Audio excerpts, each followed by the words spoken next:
है आगे बढ़ा सकें। अभी परम पूज्य संत जन माननीय मुख्यमंत्री जी को आशीर्वाद दे रहे हैं।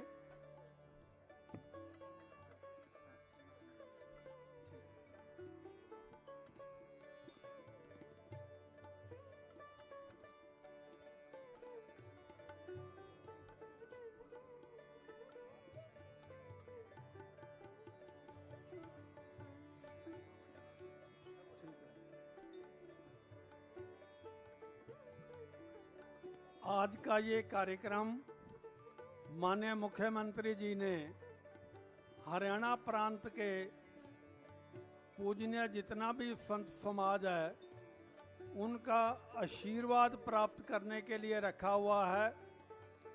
आपके सहयोग से, आपके आशीर्वाद से हरियाणा के अंदर भारतीय जनता पार्टी की तीसरी बार सरकार बनी है। इसमें पूरे आदरणीय संत समाज का बहुत बड़ा योगदान है। माननीय मुख्यमंत्री जी ने अपनी दूसरी पारी शुरू करने से पहले आप सभी से आशीर्वाद लेने का निर्णय लिया था और उसी के अनुरूप आज आप सभी को, परम पूज्य संत जनों को यहाँ पर आज के आशीर्वाद समारोह में आमंत्रित किया है। सभी संत जनों से, परम पूज्य संत सज्जनों से मेरा निवेदन है कि कृपया नीचे ही अपना स्थान ग्रहण करें।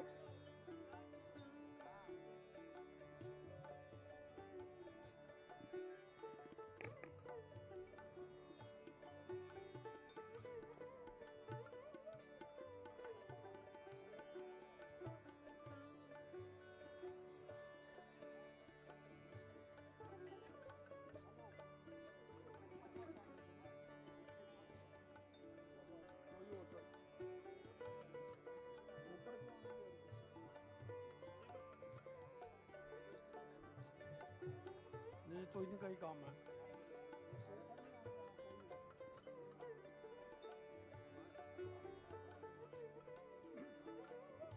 माननीय मुख्यमंत्री जी का सम्मान समारोह अंतिम रखा हुआ है, आखिर में रखा हुआ है। इसलिए आप सभी से निवेदन है कि कृपया आप नीचे अपने अपने स्थान पर बैठें।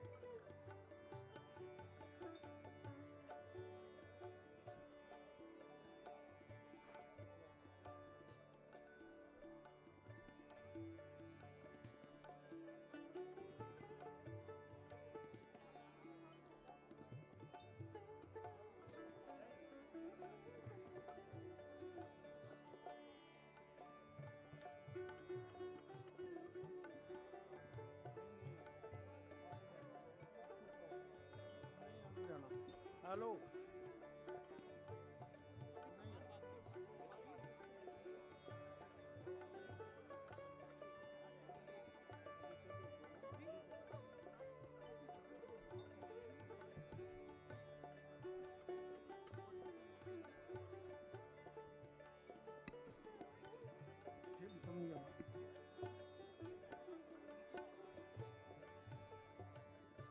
अभी माने मुख्यमंत्री जी जो मंच पर विराजमान परम पूज्य संत जन हैं उन सभी का सम्मान करेंगे और हमारे सभी मंत्रीगण और माननीय मुख्यमंत्री की धर्मपत्नी जी, वो नीचे जो सभी हमारे परम पूज्य संत जन बैठे हैं उनका सम्मान करेंगे।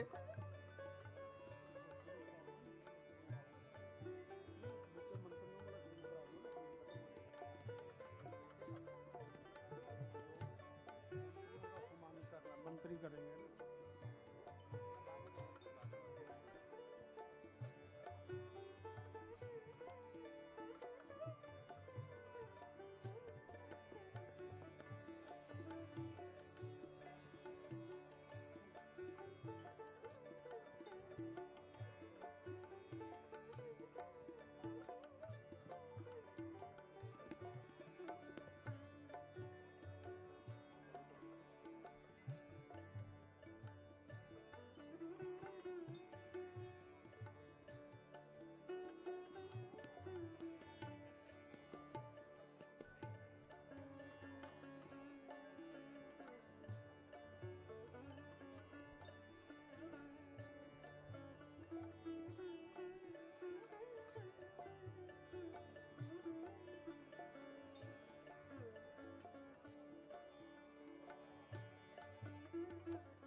अब मैं माननीय मुख्यमंत्री जी से निवेदन कर रहा हूं कि मंच पर जो हमारे परम पूज्य संतजन बैठे हैं उनका विधिवत तौर से सम्मान करेंगे माननीय मुख्यमंत्री जी।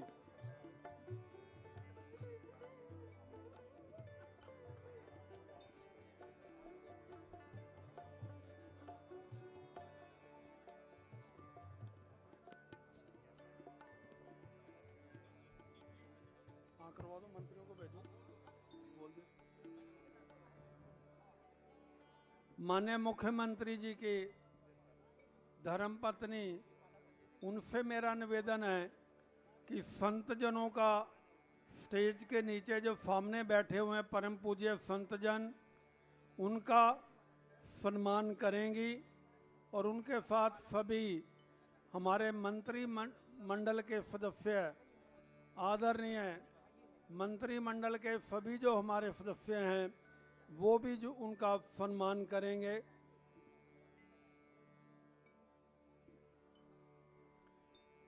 माननीय मुख्यमंत्री जी मुख्य मंच पर सभी संतजनों का, परम पूज्य संतजनों का रुद्राक्ष की माला डालकर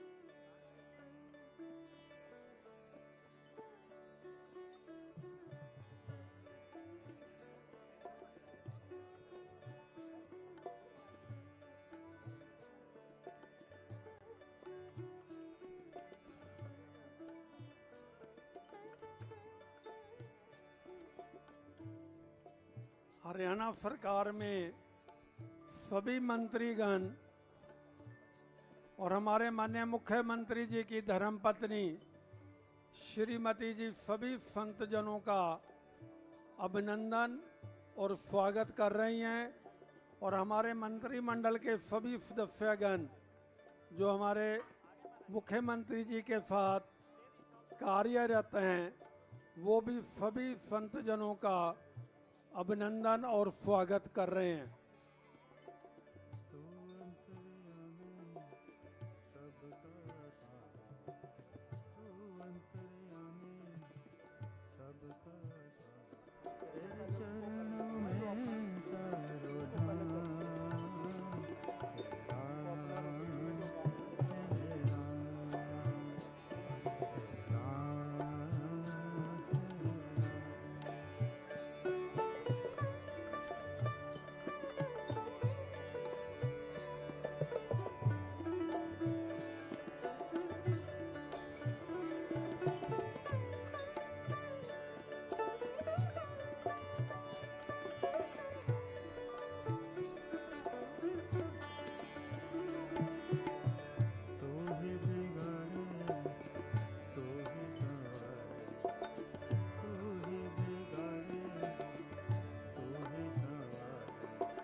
जग के सारे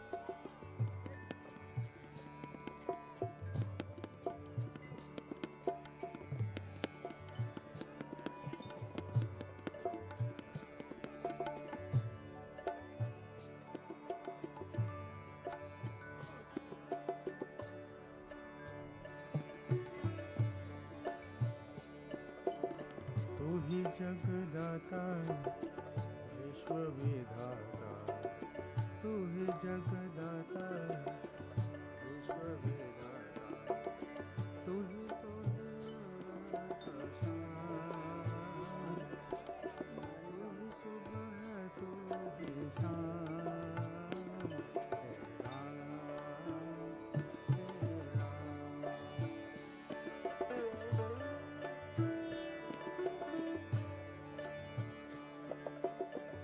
जग में साचो तेरो नाम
मेरा निवेदन है श्री महिपाल डांडा जी जो कैबिनेट मंत्री हैं कि वो भी कृपया संतजनों का सम्मान के लिए जरा आगे आएं।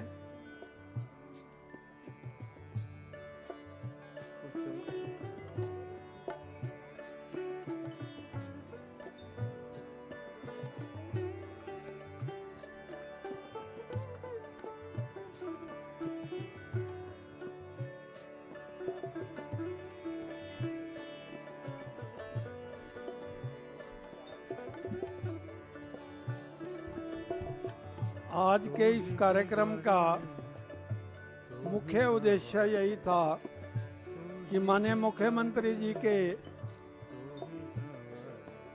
मन में ये विचार था कि पूज्य संत जन जो हरियाणा प्रदेश के संपूर्ण प्रदेश से यहाँ पर आएंगे, उनका आशीर्वाद लेकर हम अपने जो नया कार्यकाल है, भारतीय जनता पार्टी की जो हरियाणा में तीसरी बार सरकार बनी है, जो माननीय नरेंद्र मोदी जी के मार्गदर्शन में, माननीय श्री मनोहर लाल खट्टर जी के मार्गदर्शन में बनी है, हम पूज्य संत जनों का आशीर्वाद लेकर इसका शुभारंभ करें।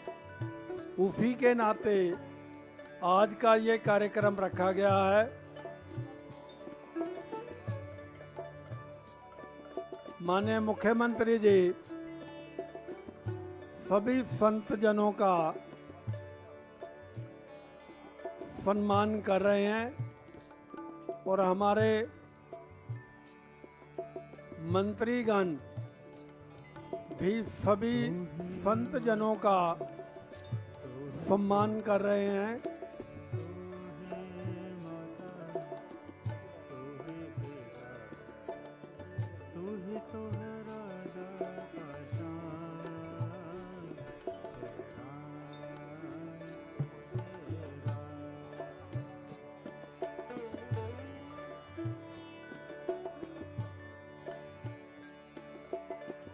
जग में साचो तेरो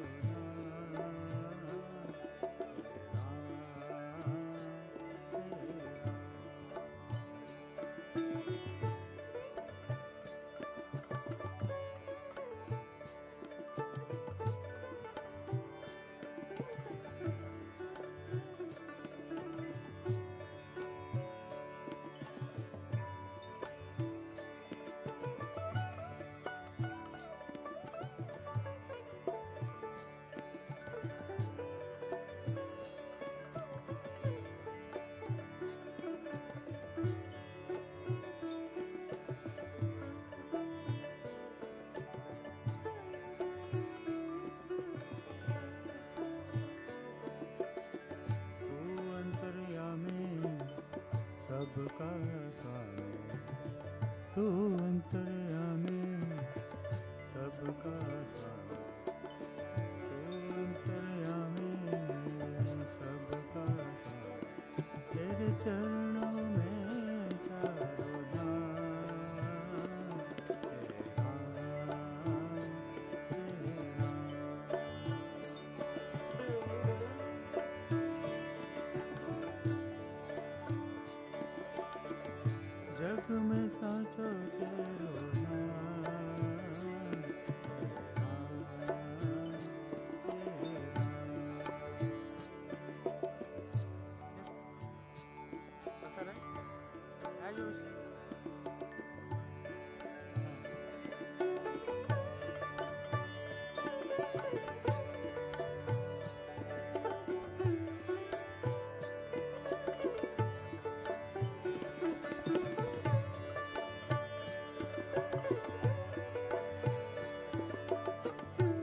कृष्ण गोविंद हरे मुरारे।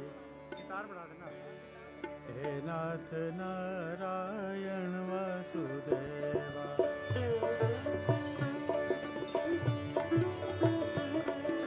हे नाथ नारायण वासुदेवा। श्री कृष्ण गोविंद हरे मुरारे। हे नाथ नारायण वासुदेवा।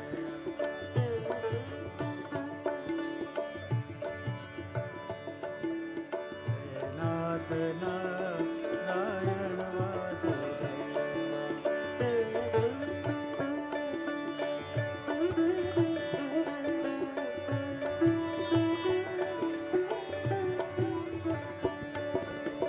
श्री कृष्ण गोविंद हरे मुरारे।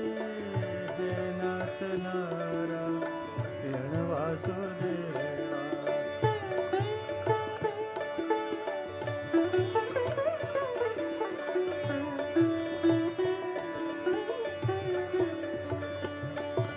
श्री कृष्ण गोविंद हरे मुरारे। श्री कृष्ण गोविंद हरे मुरारे। हे नाथ नारायण वासुदेवा।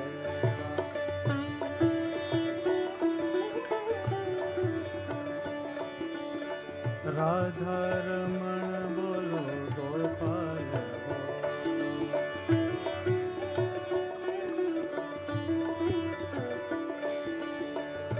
राधा रमण बोलो गोपाल बोलो।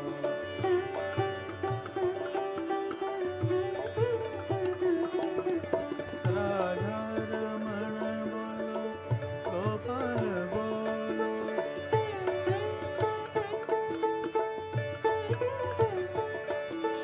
राधा रमण बोलो गोपाल बोलो। राधा रमण बोलो गोपाल बोलो। श्री कृष्ण गोविंद हरे मुरारे। हे नाथ नारायण वासुदेवा।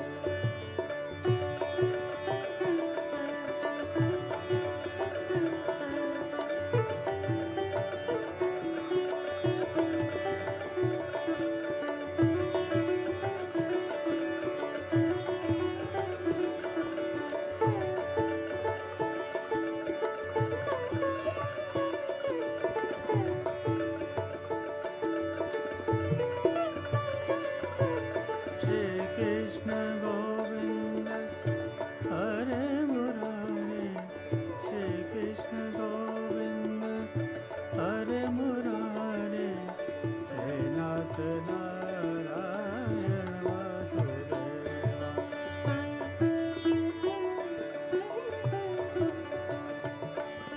श्री कृष्ण गोविंद हरे मुरारे। श्री कृष्ण गोविंद हरे मुरारे। हे नाथ नारायण वासुदेवा।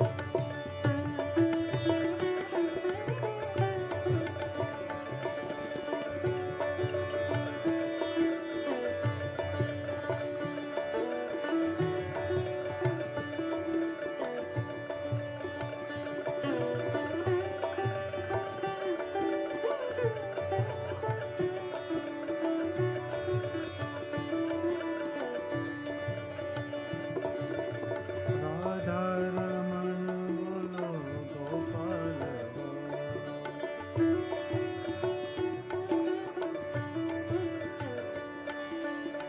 राधा रमण बोलो गोपाल बोलो।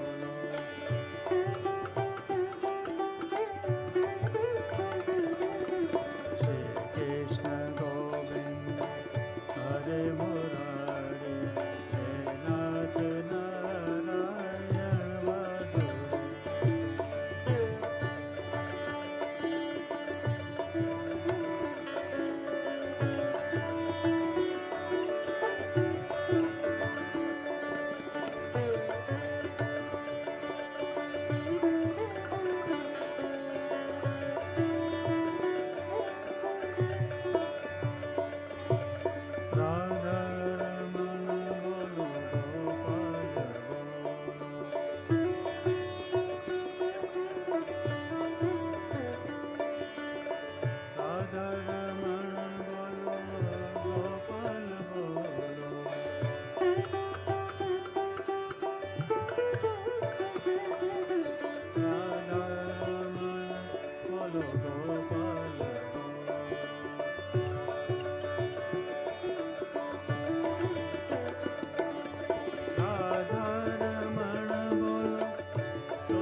अभी माननीय मुख्यमंत्री जी ने इस सभागार में जितने भी परम पूज्य संत जन आए हैं सभी का माननीय मुख्यमंत्री जी ने, उनकी धर्मपत्नी जी ने और हमारे मंत्रिमंडल के जो सदस्य हैं उन सभी मंत्रीगण ने सभी पूजनीय संत जनों का स्वागत किया है।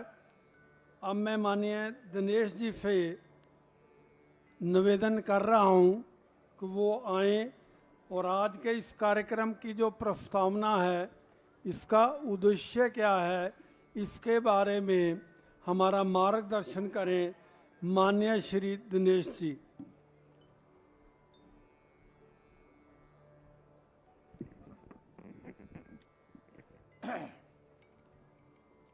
ओम कृष्णम वंदे जगत गुरुम। आज हरियाणा प्रांत के सभी पूज्य संत मंच पर आसीन, इस सभागार में आसीन तथा हमारे हरियाणा प्रांत के सम्माननीय मुख्यमंत्री श्री नायब सिंह जी सैनी, हरियाणा प्रांत के हमारे मोहन जी प्रांत भाजपा अध्यक्ष, अन्य मंत्रिमंडल के जितने भी मंत्री तथा शासन प्रशासन, मीडिया और कार्यकर्ता, सभी को ऐसे सभी वंदनीय पूजनीय श्री संतों के चरणों में बार बार कोटि कोटि सादर दंडवत प्रणाम करता हूँ। भारतवर्ष अति प्राचीन देश है। भारत की संस्कृति पूरे विश्व में अति प्राचीन है और सबसे अलग है। एक वाक्य में अगर कहना हो तो हमारे सनातन धर्म में संस्कृति के आधार पर हमने वसुधैव कुटुंबकम, संपूर्ण पृथ्वी पर रहने वाले मानव मात्र को अपने परिवार का परिवारीजन माना है। तथा संस्कृति की दूसरी विशेषता ये रही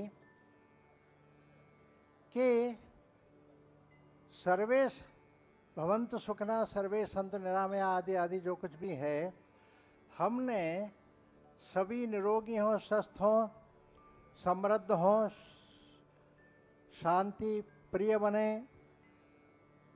अर्थात भारत की सनातन धर्म संस्कृति का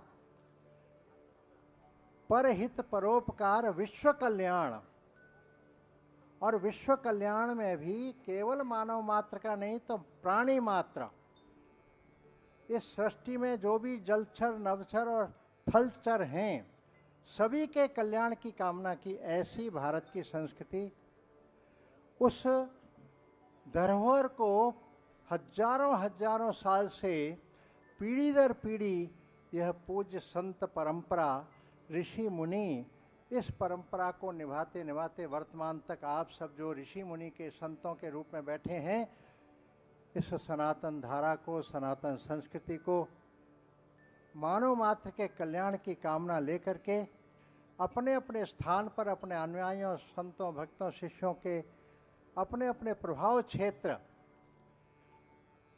उस समय जो आप सनातन धर्म की ध्वजा पताका चहुदिश फहरा रहे हैं, पुनः मैं आप कुछ संतों के श्री चरणों में नमन करता हूँ।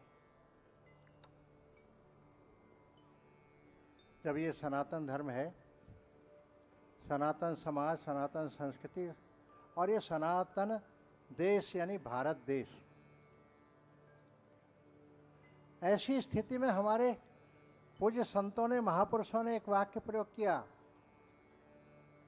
कि हम सब पंथों का, संप्रदायों का, ये धर्म तो अंग्रेजी के उस शब्दावली के चक्कर में आ गया, रिलीजन।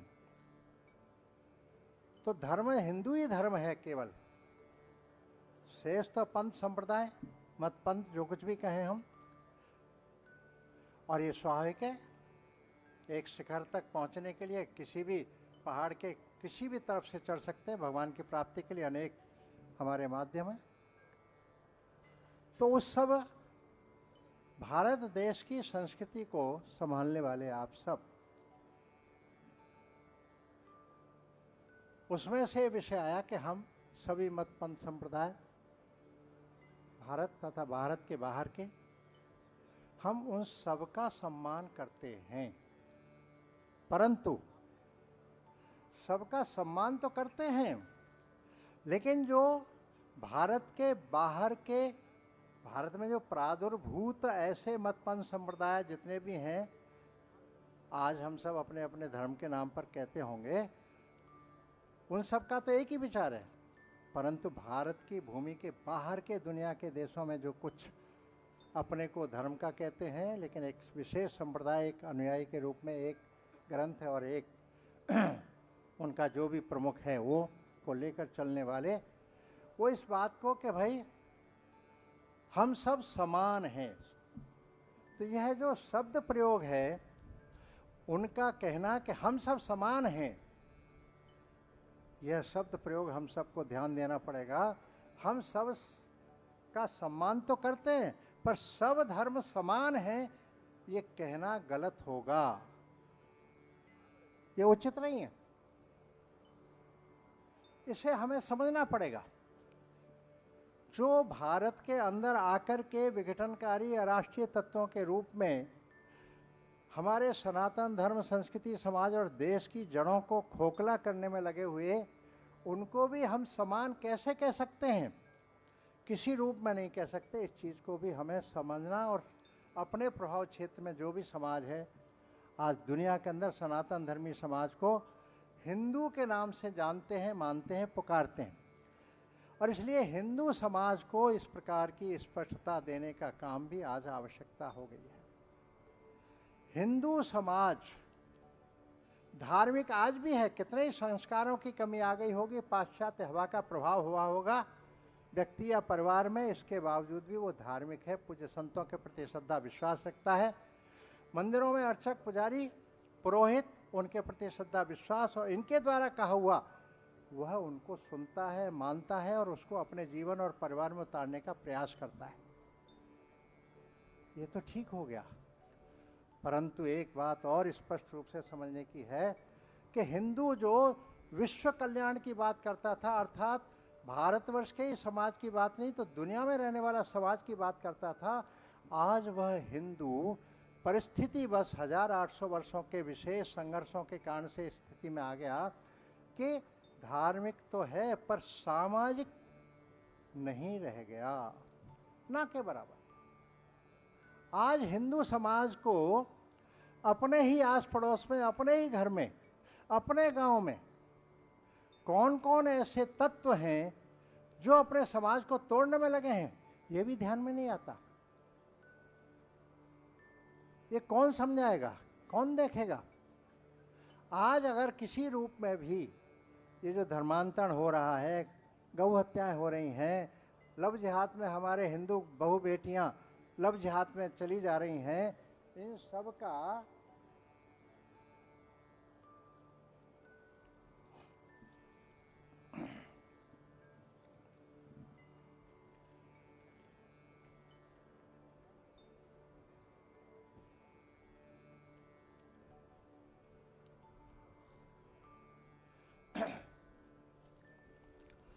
तो इन सब का ये क्यों हो रहा है?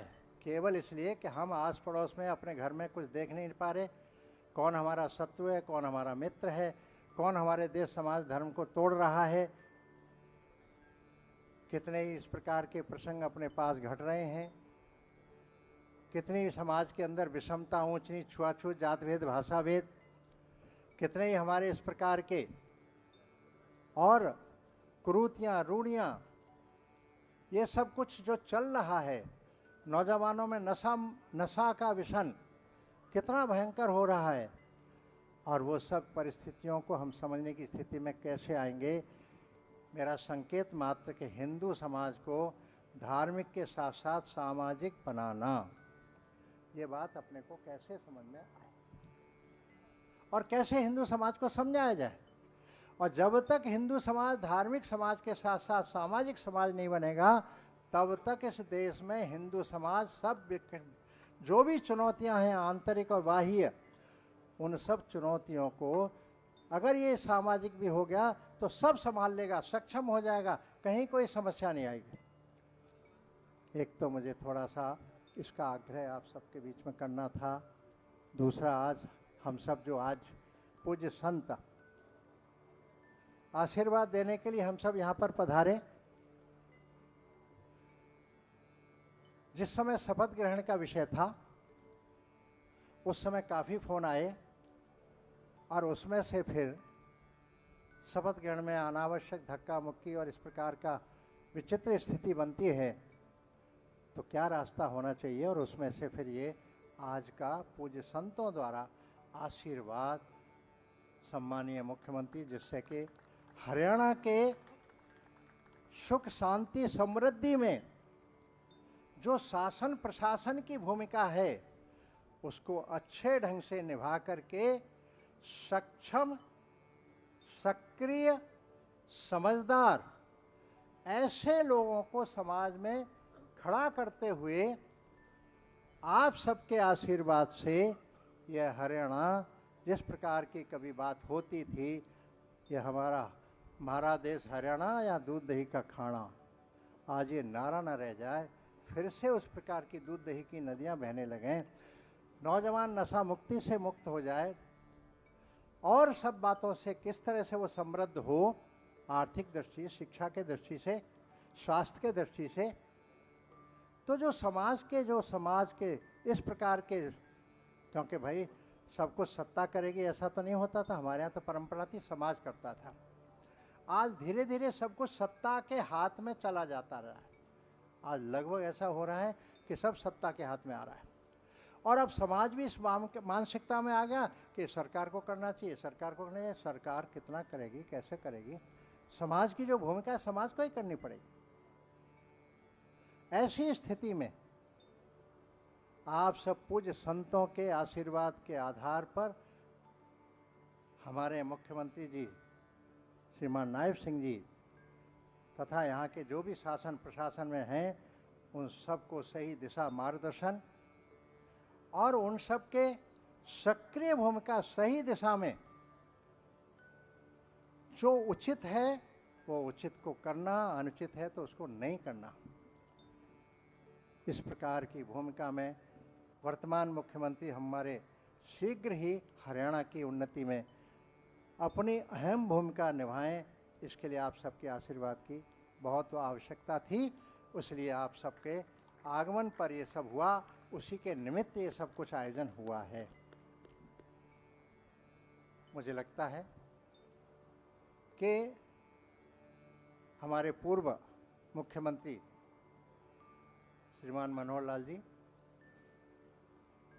उन्होंने, वो तो संघ के प्रचारक थे, उनको व्यवहारिक जगत कुछ कम आता होगा, परंतु व्यवस्थाएं व्यवस्थित करना, राज्य की मजबूती किस प्रकार से आए उन व्यवस्थाओं को स्थापित करना, ऐसे बहुत सारे काम उन्होंने अपने कालखंड में किए। उसका सुपरिणाम फिर जो भी समय मिला 5-6 महीने का, वर्तमान हमारे माननीय मुख्यमंत्री जी को इन्होंने अपने रात दिन एक करके, मैं जानता हूँ 3-3.5 घंटे से ज़्यादा सोए नहीं, 1-1 बजे तक सुन रहे हैं, सबको मिल रहे हैं। तो हरियाणा के समाज को लगा कि वो जो पिछली कमी कहीं न कहीं रह गई होगी तो अब पूरी हो रही है, और उसमें से सहज मिलना, सहज वार्तालाप, उसमें से कुछ परिस्थितियों की जानकारियाँ मिलती हैं, उसमें से समाधान होता है। कितनी भी कठिन से कठिन समस्या हो, उसका हर एक का समाधान होता है। थोड़ा बहुत समय लगता होगा परिस्थिति का। ऐसी स्थिति में वर्तमान में उनका जो कुछ भी समय लगा, प्रयास हुआ, उनकी अहम भूमिका, फिर सबसे बड़ी अहम भूमिका पूज्य संतों ने, जो कुरुक्षेत्र के अंदर बैठ कर के 15 अगस्त 3 सितंबर को मूर्थल में पूज्य ज्ञानानंद जी के आश्रम में कुरुक्षेत्र में 15 अगस्त को, 3 सितंबर को दयानंद जी ब्रह्मचारी जी के आश्रम में मूर्थल में। वास्तव में ये ब्रह्मचारी जी हैं, सरस्वती तो उन्होंने अपने आप लगा लिया है, नहीं आपने नहीं लगाया, औरों ने लगा दिया है। प्रभुदत्त ब्रह्मचारी जी से इन्होंने सन्यास की दीक्षा लिया। तो ऐसी स्थिति में आप सब पूज्य संत अपने अपने प्रभाव क्षेत्र में जिस प्रकार से लगे, योजना बनी, यानी आश्चर्य होता है जैसे राष्ट्रीय स्वयंसेवक संघ विश्व हिंदू परिषद के कार्यकर्ताओं के बीच में कौन से विधानसभा में आप लगेंगे, कितनी विधानसभाएं, कितनी जीत के देना है, इस सीमा पर पूज्य संत आप जो बैठे हो, उनसे वार्तालाप करके उन्होंने छाती ठोक के कहा इतने में से इतने, इतने में से इतने। और बाद में फोन भी आए मेरे को कि हमने जो कहा था वो देखिए हुआ कि नहीं।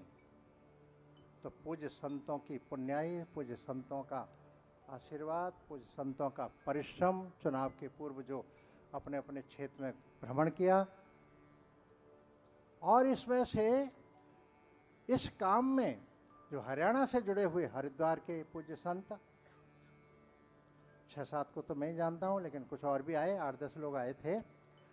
कुछ लोग यहाँ भी बैठे होंगे, हमारे विष्णुदास जी बैठे हैं, हमारे श्री राम मुनि जी बैठे हैं, हाँ अरुणदास जी तो जिस दिन वोट पड़ा 5 अक्टूबर, उसके शाम को फिर यहाँ से निकले हैं, उससे पहले हिले ही नहीं।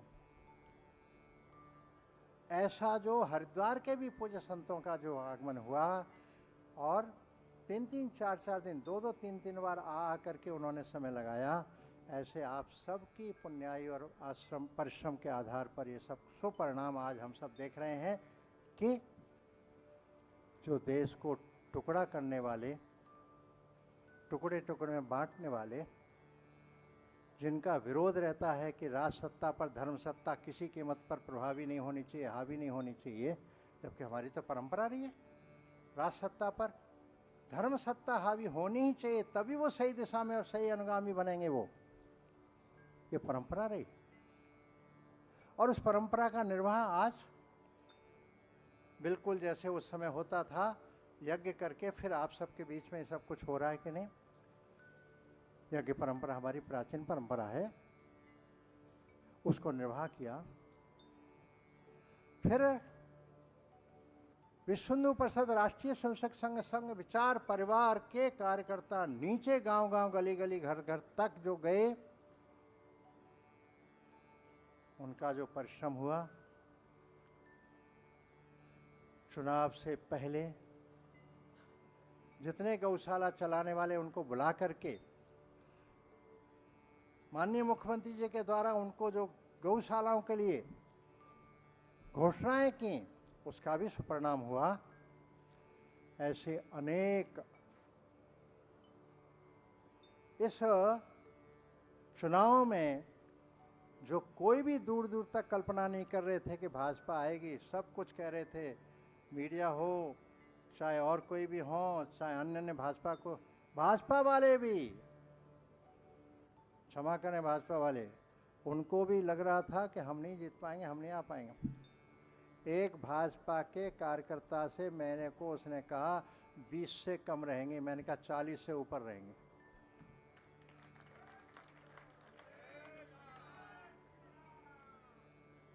ऐसे उनको मजबूती दिलाई।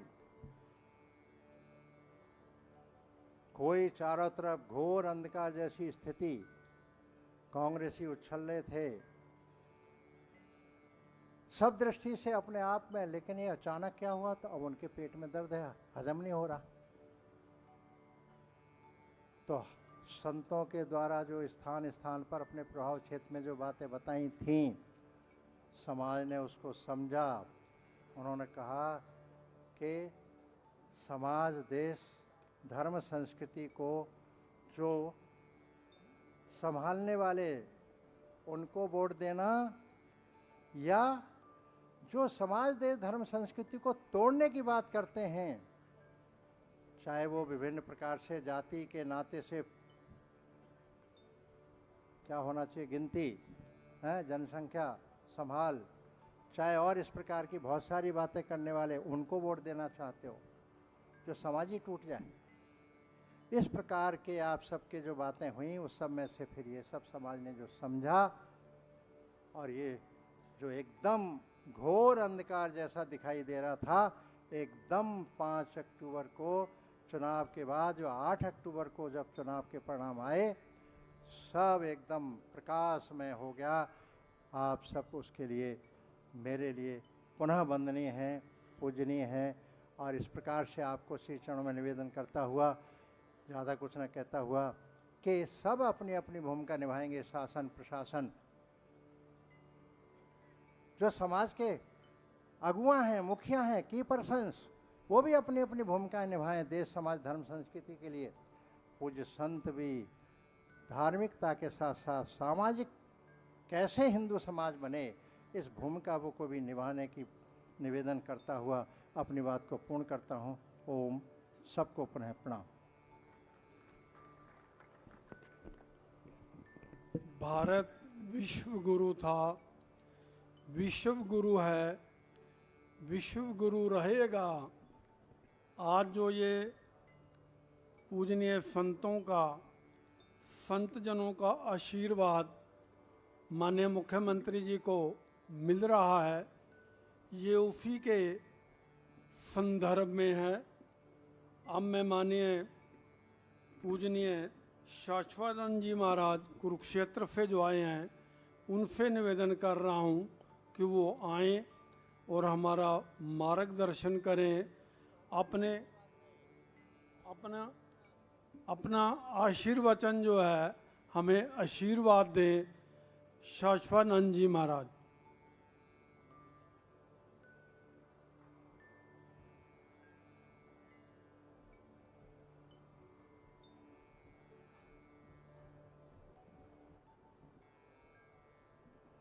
नारायण नारायण नारायण नारायण। भारत माता की, भारत माता की, भारत माता की। सम्मानित मंच, समुपस्थित पूज्य चरण संत वृंद, विद्वत वृंद, आज का यह कार्यक्रम निश्चित रूप से भारत की अपनी वास्तविक संस्कृति के अनुरूप है, और ऐसा लगता है कि सैकड़ों वर्षों के बाद भारत पुनः भारत के रूप में दिखाई पड़ रहा है। मेरे पास ज़्यादा समय नहीं है वैसे भी, क्योंकि मैं 108 दिवसीय भागवत कर रहा हूँ और 4 से 7 मुझे प्रवचन करना होता है कुरुक्षेत्र में।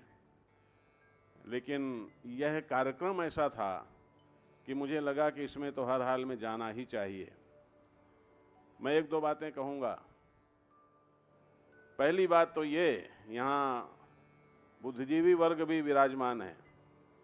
आज के विश्व को जिस प्रकार का धर्म चाहिए, जिस प्रकार का मार्गदर्शन चाहिए, जिस प्रकार की संस्कृति चाहिए, जिस प्रकार का दिशा दर्शन चाहिए, वो केवल केवल केवल सनातन धर्म के पास है।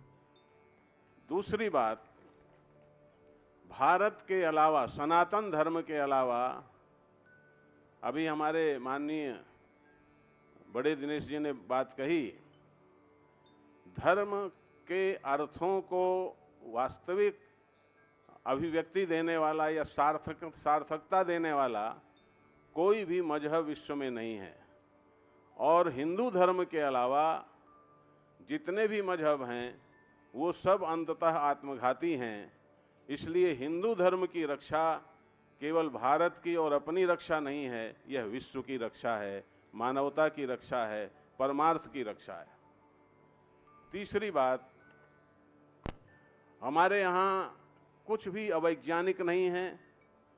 जिन लोगों को कहीं भी अंधविश्वास दिखता हो, मैं ये घोषणा के साथ कहता हूं, केवल केवल केवल हम हैं जहां जानने का महत्व है, मानने का महत्व है ही नहीं। तुलसीदास जी सिया राम में सब जग जानी कहते हैं, सिया राम में सब जग मानी नहीं कहते। और हमारे यहाँ हमारे अलावा विश्व के जितने मजहब हैं वो सब मान्यताओं पर टिके हुए हैं, ये बात ध्यान में रख लेनी चाहिए। अगली बात एक तथ्य परख ये है कि चाहे कितना बड़ा विद्वान हो, चाहे कितना बड़ा पैगंबर पीर कुछ भी हो, यदि वह अंतःकरणवान है तो वो कभी सर्वज्ञ नहीं हो सकता। इसलिए हमारा सनातन धर्म जो सीधे अपौरुषीय वेदों से निर्गत है, वही एकमात्र धर्म है और हमें गर्व के साथ उसका उत्तराधिकारी होने के नाते उसको स्वयं जीना और पूरे विश्व को मार्गदर्शन देना, ये हमारा कर्तव्य है। हमारे माननीय दिनेश जी ने जो एक और बात कही, हम धार्मिक हैं लेकिन सामाजिक नहीं, ये बात बड़ी विचित्र है। धार्मिक हैं लेकिन सामाजिक नहीं, ये बात कई लोगों को कैसे समझ में आती होगी, क्योंकि धर्म और समाज एक सिक्के के दो पहलू की तरह हैं। लेकिन कहाँ भेद है? क्यों इतने विद्वान व्यक्ति ने ये बात कही? मैं आपको महाभारत के कुछ अंश स्पष्ट करके और वो स्पष्ट करता हूँ और अपनी वाणी को विराम भी देता हूँ, क्योंकि हम हरियाणा में हैं और हरियाणा महाभारत की भी स्थली है। आप जानते हैं मानवता के इतिहास में, मनुष्य कलेवर के इतिहास में पितामह भीष्म से श्रेष्ठ कोई व्यक्तित्व सृष्टि में हुआ नहीं है। महात्मा कर्ण कितने श्रेष्ठ थे, द्रोणाचार्य कितने श्रेष्ठ थे, लेकिन एक प्रश्न उठता है कि पितामह भीष्म, महात्मा द्रोणाचार्य, महात्मा कर्ण, कृपाचार्य आदि, ये सब के सब जब महाभारत में धर्म का वर्गीकरण होता है, धर्म और अधर्म का जब विश्लेषण होता है, तो ये सब के सब अधर्म पक्ष में खड़े हैं, बल्कि पितामह भीष्म तो अधर्म पक्ष के सेना नायक हैं। ये एक बहुत बड़ा प्रश्न है। क्यों? इतना सज्जन जिसके सारे चरित्र में एक भी सुई की नोक के बराबर भी बिंदु ऐसा नहीं है जिस पर हम प्रश्न चिन्ह खड़ा कर सकें, ऐसा महापुरुष अधर्म पक्ष का नायक, ये कैसा है, ये क्या है? तो इसका एक ही कारण है, क्योंकि हमारे शास्त्र कभी गलत नहीं हो सकते। एक ही कारण है कि महात्मा भीष्म, आप सब जानते हैं कि उन्होंने हर जगह व्यष्टि धर्म का तो निर्वाह किया, लेकिन लोक धर्म का या समाज धर्म का निर्वाह नहीं किया। उन्होंने व्यक्तिगत धर्म में की दृष्टि से, पुत्र धर्म की दृष्टि से, जब उनके सामने ये समस्या आई कि मेरे पिता को एक कन्या पसंद आ गई है, उससे विवाह करना चाहते हैं, जबकि वो स्वयं विवाह योग्य थे, और उस धीवर ने कहा कि यदि आप विवाह करते हैं तो मेरी कोई शर्त नहीं है, लेकिन यदि आपके पिता विवाह करते हैं तो मेरी शर्त है कि इसकी कोख से जो जन्मेगा वही उत्तराधिकारी होगा। और पितामह भीष्म ने पुत्र धर्म यानी व्यष्टि धर्म के नाते, व्यक्तिगत धर्म के नाते एक क्षण नहीं लगाया और उन्होंने अपना उत्तराधिकार त्याग दिया। जब उसने कहा कि लेकिन आपकी संतान दावा करेगी, तो पितामह भीष्म ने एक क्षण नहीं लगाया, उन्होंने आजीवन ब्रह्मचर्य व्रत का निश्चय ले लिया और भीष्म कहलाए। ये उनका व्यष्टि धर्म था। इसके बाद आगे चलिए आप, उस खानदान में ऐसी स्थिति आई कि स्त्रियां हैं, पुरुष नहीं है। मैं संक्षेप में बात कहता हूं, आप सब जानते हैं, स्त्रियां हैं, पुरुष नहीं है। ऐसे में स्वयं सत्यवती ने कहा कि तुम विवाह कर लो, मैं अपने वचन वापस लेती हूं। मेरे पिता भी अपने वचन वापस लेते हैं, लेकिन पितामह भीष्म का व्यष्टि धर्म था, व्यक्तिगत धर्म था। उन्होंने कहा मैंने प्रतिज्ञा की है, मैं किसी भी कीमत में विवाह नहीं करूंगा, और उन्होंने व्यक्तिगत धर्म के कारण अपने परिवार धर्म का परित्याग कर दिया और लोक धर्म का भी परित्याग कर दिया।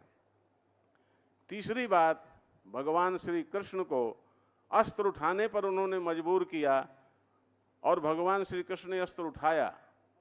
तो मैं कहना यह चाहता हूं कि धर्म बहुत गहन तत्व है। व्यष्टि धर्म यानी व्यक्तिगत धर्म, हमारा अपना धर्म, और लोक धर्म जिसको अभी सामाजिकता कह रहे थे, या राष्ट्र धर्म, वो भी एक महत्वपूर्ण अंग है धर्म का। और व्यष्टि धर्म से, व्यक्तिगत धर्म से लोक धर्म या राष्ट्र धर्म बड़ा है, यही महाभारत से सिद्ध होता है।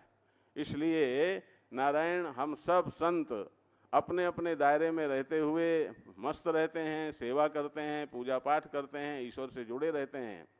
लेकिन मैं इसके लिए बहुत बहुत धन्यवाद दूंगा विश्व हिंदू परिषद को कि उन्होंने इस सज्जन शक्ति का संग्रह किया और यह शक्ति क्या कर सकती है ये आपके सामने है। और मैं समझता हूँ अब ये सज्जन शक्ति संगठित रहेगी, एक रहेगी और विश्व हिंदू परिषद या संत समिति ये सब मिल करके इसको संगठित रखेंगे। और हम लोग जहाँ अपने बारे में सोचेंगे वहीं अपने से अधिक राष्ट्र के बारे में सोचेंगे, समाज के बारे में सोचेंगे, क्योंकि यह भी हमारा धर्म है, अन्यथा हम नमक हराम कहलाएंगे, क्योंकि आखिर हम समाज का ही नमक खाते हैं। इन्हीं शब्दों के साथ मैं बहुत हृदय से अपने लाडले मुख्यमंत्री जी को आशीर्वाद देता हूं। आशीर्वाद भी एक विज्ञान है, वह भी शरीर, प्राण, मन, बुद्धि, हृदय और इन सब की एकलयता के साथ जब ब्राह्मी चेतना की एकात्मता होती है और उस समय कुछ भी मुँह से निकलता है तो वो सिद्ध ही हो जाता है। इसलिए आप सभी लोग इनको आशीर्वाद दें कि ये हमेशा सकारात्मक रहें और देश के प्रति, क्योंकि हरियाणा इतना समृद्ध प्रांत है कि यदि इसको ठीक ढंग से व्यवस्थित किया जाए तो ये पूरे भारत में नहीं विश्व में अपना एक विशेष परचम फहरा सकता है। ऐसी हरियाणा के अंदर शक्ति है। और मैं समझता हूँ आज ये संतों का आशीर्वाद हमारे मुख्यमंत्री जी को मिलेगा तो उनके अंदर ऐसे ऐसे उद्भाव, ऐसी प्रतिभा प्रकट होगी कि वो इस हरियाणा को बहुत आगे तक ले जाएंगे। और अब यदि ये संत शक्ति जुड़ गई है, और जुड़ी थी पहले से लेकिन इतनी सक्रियता से नहीं, बल्कि मैंने तो कुरुक्षेत्र में कहा था कि ये क्या कहा करते हैं, लोक मत परिष्कार। ये क्या इतना शब्द के प्रयोग करते हो, लोक मत परिष्कार? सीधे कहो कि वोट भाजपा को देना है, सीधी सी बात है।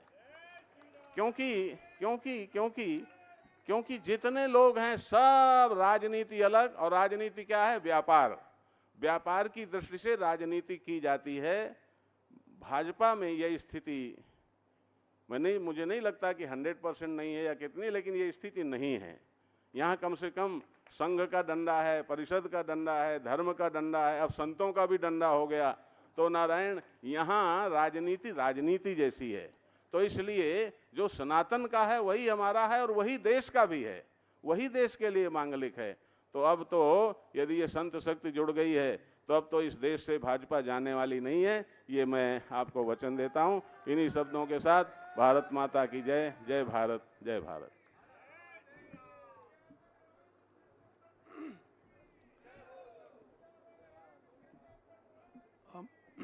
माननीय दिनेश जी से निवेदन है कि वो भी जो हमें जो है मार्गदर्शन करें। मार्गदर्शन है, आशीर्वाद की बात। मैं ऐसा एक वाक्य छूट गया था मेरे पास, चूँकि हरियाणा से जुड़े हुए पूज्य रामदेव बाबा जी, आचार्य महामंडलेश्वर जूना अखाड़ा, पूज्य अवधेशानंद गिरी जी और गन्नौर में स्थापित गुप्ती सागर आश्रम, गुप्ती सागर मुनि जी, इन सब के फ़ोन आए थे।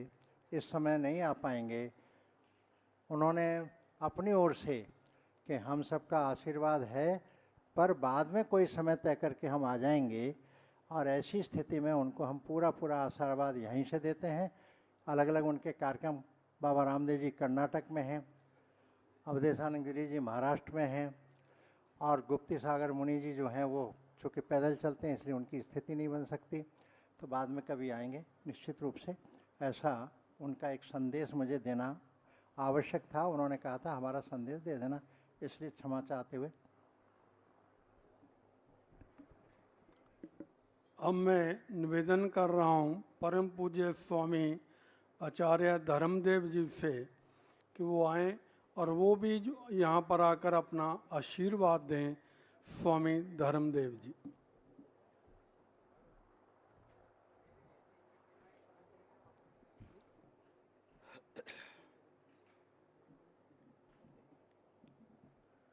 वंदे महापुरुषते चरणारविंदम। मेरे भारत का गौरव, मेरे भारत का सम्मान, मेरे भारत का परचम अगर दिग्दिगंत में लहरा रहा है मेरा भारत अगर विश्व गुरु कहला रहा है तो ये समग्र प्रभाव, पूरा का पूरा भाव, इसके पीछे अगर कहीं छिपा हुआ है तो वो है संत महात्माओं का आशीर्वाद। ये संत महात्मा मेरे राष्ट्र का गौरव है, मेरे राष्ट्र का सम्मान है, ये धुरी है धर्म की। और मेरा भारत विश्व गुरु कहलाता है अगर, तो ये देन महापुरुषों की है, मेरे भारत के संतों की है।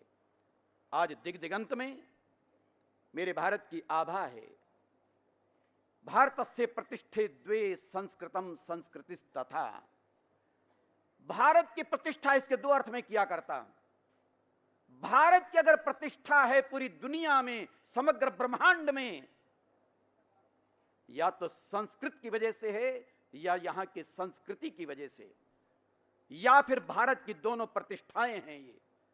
ये देव भाषा संस्कृत भी और भारत की संस्कृति, भारत से प्रतिष्ठे द्वे संस्कृतम संस्कृतिस्तथा। ऐसी गौरव गाथा मेरे भारत की। आज उस संदर्भ में ज्यादा चर्चा नहीं। मेरे आदरणीय सम्माननीय श्रीमान श्री बड़े दिनेश जी, आपने प्रस्तावना रखी और सबकी जानकारी में है कि आज का ये कार्यक्रम हमारे आदरणीय सम्माननीय, हमारे बहुत प्रिय, जिनको भी स्वामी जी लाडला कह रहे थे, संतों के लाडले हैं आप। हमारे हरियाणा प्रदेश का सम्मान है, गौरव है आप। आज सारे हरियाणा प्रदेश की 2,80,00,000 से आबादी, उसका नेतृत्व करने वाले हैं आप। और उसके माध्यम से आज ये भी कहूं कि हरियाणा के अलावा मेरे भारत देश के जितने और प्रदेश हैं, यहां से एक संदेश भी उनको जाने वाला है और उसके भी कारण आप हैं। ऐसे नवनिर्वाचित हमारे प्यारे प्यारे हरियाणा प्रदेश के मुख्यमंत्री श्रीमान श्री नायब सिंह सैनी जी, आज आपके लिए एक आशीर्वाद समारोह, महापुरुषों का आशीर्वाद समारोह। सच्ची बात तो ये है, आशीर्वाद का हक ही इन्हें है देने का। और एक संतों का आशीर्वाद, महापुरुषों का आशीर्वाद, सही मायनों में प्रमाणिक आशीर्वाद, वो तो आज मिलने वाला है। श्रीमान श्री नायब सिंह सैनी जी को इस मंच की आभा और गरिमा हमारे दिव्य महामानव महापुरुष गीता मनीषी, हमारे आदरणीय पूजनीय सुनामधन्य महामना महामंडलेश्वर श्री स्वामी ज्ञानानंद जी महाराज जी के साथ साथ सारी विभूतियां यहां पर विद्यमान है। सारा ये प्यारा पंडाल, ये सभासद, दिव्य महापुरुष। मैं तो देख रहा था, अब ये नहीं है, ये तो मंच की आभा महापुरुष हैं। सामने भी जितने महापुरुष बैठे हुए हैं, बहुत वास्ता पड़ता रहता है। तकरीबन वो सारे महात्मा जो मंच वाले ही हैं, जो हजारों हजारों लोगों का नेतृत्व करते हैं, उनका मार्गदर्शन करते हैं। बल्कि मेरी निगाह जब पीछे गई, वो देखो ब्रह्मदास जी महाराज, वो को भूमन शाह डेरे वाले बैठे ने उठे, लाखों लाखों कंबोज समाज के लोग जिनके अनुयायी हैं, वो सबसे पीछे बैठे। ऐसे दिव्य महापुरुष महेश मुनि जी बैठे, दुनिया भर के ऐसे नेतृत्व करने वाले महापुरुष, मार्गदर्शन करने वाले संत महात्मा आज आशीर्वाद देने के लिए पधारे। एक बात कहने को जी चाह रहा है, मैं कह देता हूं। कुछ लोग होते हैं जो इतिहास पढ़ाते, कुछ लोग होते हैं जो इतिहास लिखते हैं, और कुछ लोग होते हैं नायब सिंह सैनी जैसे जो इतिहास बनाते हैं। आज एक नए इतिहास का सृजन हुआ है। मैंने क्यों कहा कि पड़ोसी प्रदेश, भारत देश के दूसरे प्रदेश, वहां भी आज एक संदेश जाएगा। कोई अपने नए कार्यकाल को प्रारंभ करे। राजनीति जो कि पिछले दिनों में 10-15 साल पहले जो बदनाम हो चुकी थी, राजनेता और राजनीति दोनों बदनाम हो चुके थे, जबकि राष्ट्र नीति मेरे देश की वो नीति, वयम राष्ट्रे जागृयाम पुरोहिता, मेरी ऋचाओं ने कहा, वेद मंत्रों ने कहा, मेरे भारत के ऋषियों ने कहा, हम राष्ट्र के हित को आगे रख करके चलें। वयम राष्ट्रे जागृयाम पुरोहिता। उसके बिना तो जीवन अधूरा है। अगर कोई भी किसी देश में रहता है, स्वामी धर्मदेव आपके सामने और आप में से बहुत सारे लोग, दुनिया के देशों में जाने का अवसर मिलता है, मैं तो वहां के लोगों से भी कहा करता हूं, जो उस देश में रहता है उसको अपने देश से प्यार होना चाहिए। और भारत वाले ये संदेश कहां से मिला? ये भारत भूमि से मिला, भारत के राजनेताओं से, भारत के ऋषियों से, मुनियों से, संतों से, ग्रंथों से, कि वयम राष्ट्र जागृहम पुरोहिता।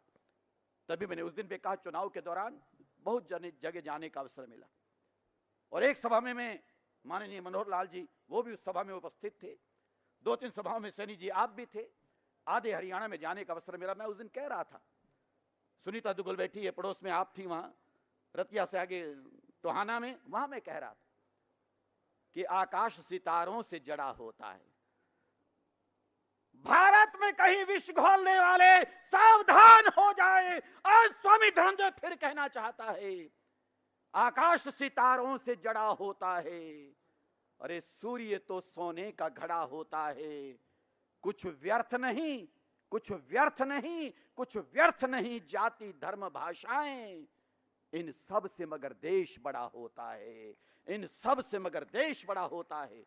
यह मेरा भारत, जिसने सारी दुनिया को जीवन की पद्धति दी है, एक दिशा देने वाला, मार्ग देने वाला, मार्गदर्शन करने वाला ये देश, यहाँ के निवासी, यहाँ के वासी, यहाँ के संत महात्मा और इनके मार्गदर्शन में चलने वाले यहाँ के राजपुरुष, राष्ट्र पुरुष दिशा देते हैं। इसलिए इस अवसर पर अब ज्यादा कहने का नहीं, केवल आधा मिनट ये कहते हुए, उस दिन महाराज श्री के कार्यक्रम में वृंदावन में भी था, महाराज जी आपके चरणों में, बस आधे मिनट में इतनी बात कहते हुए, हालांकि मैंने अलीगढ़ में इस बात को सबसे पहले कहा, 28 सितंबर में कहा, फिर हरियाणा में चुनाव के दौरान भी कई जगह कहा। मैंने कहा, हे मेरे भारतवासियों, खासतौर पर हरियाणा वालों, क्योंकि हरियाणा में चुनाव चल रहा था, पूज्य चरण श्री स्वामी महामंडलेश्वर स्वामी शाश्वतानंद जी आप ठीक कह के गए हैं, यहां पर अब छोटी मोटी घुमा फिरा के बातें करने की आवश्यकता नहीं थी। तभी मैंने भी कहा महाराज श्री वहां पर, मैंने कहा, हरियाणा वासियों तुमसे एक बात कहना चाहता हूं, एक समय था, एक वक्त था 1947 से पहले, जब उन शूरमाओं ने कहा था, सुभाष चंद्र बोस जैसे लोगों ने कहा था, तुम मुझे खून दो मैं तुम्हें आजादी दूंगा। ये नारा लगा और उन्होंने कहा, तुम मुझे खून दो मैं तुम्हें आजादी दूंगा। भारत के शूरमाओं ने, मां के लाडलों ने लहू दिया और वो आजादी भी दे के गए। हृदय कई बार द्रवीभूत हो जाता है जब उस बात को याद करते हैं, लोगों को याद दिलाया हम लोगों ने। मैंने कहा, वो आजादी दे करके गए, लेकिन जाते जाते एक बात कहे गए, लाए हैं तूफान से कश्ती निकाल के, इस देश को रखना मेरे बच्चों संभाल के। हमारा देश, हमारी धर्म की धुरी पर चलने वाला ये देश 2014 से पहले बहुत कहा करता था, 15 अगस्त मनाते हैं, 26 जनवरी मनाते हैं, क्या आजादी की शताब्दी हम मना पाएंगे? मुश्किल लगता था, क्योंकि देश कहीं और जा रहा था, गुलामी की ओर जा रहा था। लेकिन 2014 और उसके बाद से स्वामी धर्मदेव भी डंके की चोट पर यह मुट्ठी बांध के कह रहा है, अब तो एक शताब्दी नहीं, कई शताब्दियां मनाएंगे, आजादी के कई शताब्दियां मनाएंगे। एक संदेश दिल्ली के राज सिंहासन से एक तपस्वी, यशस्वी मुख्यमंत्री, प्रधानमंत्री हमारे देश को नरेंद्र मोदी के रूप में मिला। फिर हमारे हरियाणा प्रदेश को श्रीमान श्री मनोहर लाल खट्टर जी के बाद वर्तमान में, जैसे बड़े दिनेश जी ने कहा, टाइम कम मिल पाया था, 5-6 महीने, लेकिन दिनेश जी ये तो सत्य है ना। कुछ लोग क्रिकेट के मैदान में आते हैं, 7 चौके छक्के ऐसे मारते हैं कि थोड़े समय में कीर्तिमान स्थापित कर जाते हैं। और आपने 5-6 महीने के अंदर जो लोगों का दिल जीता और मिसाल कायम की है, उसका परिणाम सबको मिला और हमारे महापुरुषों ने दिया आशीर्वाद। तभी मैंने कहा कि उन्होंने मांगा था खून, लहू दिया, लोगों ने आजादी दी। अब हमारे से ये लोग खून नहीं मांगते, लहू नहीं मांगते। और तब मैंने स्पष्ट कहा था, इस समय तो केवल और केवल न तो तलवार उठानी है, न भाले उठाने हैं, न बंदूक चलानी है, न तीर चलाने हैं, केवल और केवल ईवीएम पर कमल का बटन दबाना है। बस इतना काम करना है, भाजपा को लाना है। इसलिए माइक छोड़ते हुए कह दूं, बिल्कुल साफ कह देना चाहता हूं, बिल्कुल साफ, हिंदू और हिंदुस्तान अगर सुरक्षित है तो केवल और केवल भाजपा की वजह से है, इन लोगों की वजह से है। परमात्मा आपकी लंबी आयु करे, बड़ी आयु करे, स्वस्थ रहें और मेरे प्रदेश का गौरव करते रहें, इस समाज का गौरव करते रहें, इस प्रदेशवासियों का सम्मान बढ़ाते रहें। आपको काम करने की शक्ति मेरे परमात्मा दें। महापुरुषों का आशीर्वाद आपका संबल बनेगा। यह आशीर्वाद मेरे महापुरुषों का आपका कवच बन करके हमारे प्रदेश के लिए काम आएगा। मेरी बहुत बहुत दुआएं, बहुत बहुत शुभकामनाएं, मंगल कामनाएं। इतना कह के लेता हूं विराम। जय श्री राम।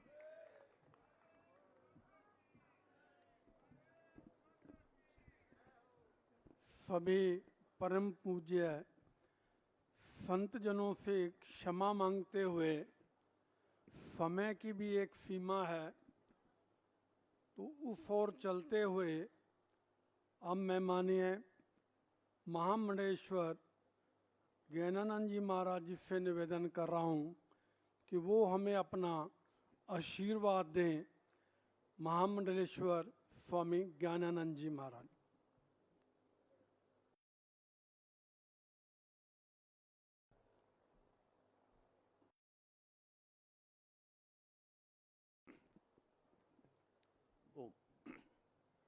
वंदे भारत मातरम, वंदे गुरु परंपराम, वंदे महापुरुष ते चरणारविंदम। वस्तुतः हरियाणा प्रांत के सभी पूज्य संतों को, जो अलग अलग संप्रदाय से, अलग अलग स्थानों से, अलग अलग अखाड़ों से संबंध रखने वाले, आज यहाँ एक विशेष अवसर पर सबको एक साथ एकत्रित देख करके मन हर्षित है, आप्लावित है। सभी मंच पर या मंच के समक्ष उपस्थित सभी पूज्य संत चरणों में नमन वंदन। जैसा माननीय दिनेश जी ने कहा कि प्रारंभ में एक चर्चा हुई कि 17 अक्टूबर को शपथ ग्रहण के दिन सब संतों को आमंत्रित किया जाए वहाँ, लेकिन ये निर्णय निश्चित एक अच्छा निर्णय रहा कि जब उन्होंने ये कहा कि वहाँ भीड़ में पहुँच पाना, क्योंकि बहुत प्रोटोकॉल, प्रधानमंत्री जी और देश भर के कई वरिष्ठ जन, तो संतों का वो सम्मान संभवतया ना हो पाए, इसलिए एक अलग से कार्यक्रम जहाँ सभी पूज्य संत आ पाएँ और सबका आशीर्वाद जो सरकार के नए कार्यकाल के संचालन के प्रारंभ में मिले, तो आज का ये एक वंदनीय कार्यक्रम यहाँ आयोजित किया गया। कुछ ही शब्दों में, यद्यपि माननीय दिनेश जी ने, पूज्य शाश्वतानंद जी महाराज ने और अभी अपनी स्वाभाविक ओजस्विता के साथ पूज्य महामंडलेश्वर धर्मदेव जी महाराज ने अपनी बात रखी, जो समय उचित है ही। केवल 2-3 संकेत। एक चर्चा कई बार होती है कि संत भाजपा को ही आशीर्वाद क्यों देते हैं, ऐसा प्राय होता है। तो एक बार हमारे पास भी बात आई तो हमने कहा कि देखो, आशीर्वाद दिया नहीं जाता, आशीर्वाद लिया जाता है।